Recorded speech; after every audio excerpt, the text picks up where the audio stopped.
ভাগবত তত্ত্ব অত্যন্ত গূঢ়,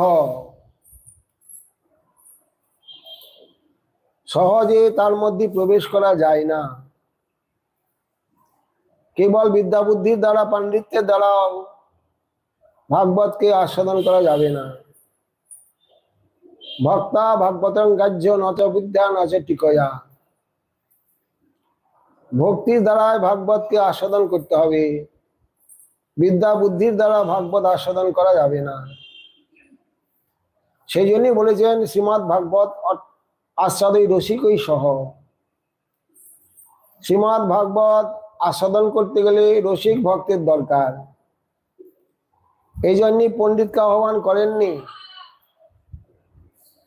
ভাগবত রসিক আর ভাবুক ভক্তকে আহ্বান করেছেন।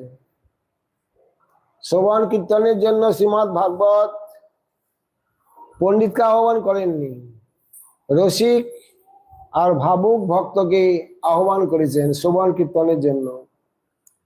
অতএব প্রথমে ভাবৈত্যৈষ ইত্যাদৌ, ভাবের দরকার।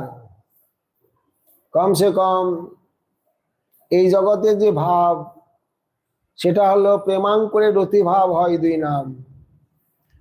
সেই ভূমিকায় আপনি আরোহণ করেছেন কিনা? আরোহণ করলে আপনি ৯৫ ভাগ আস্বাদন করতে পারবেন।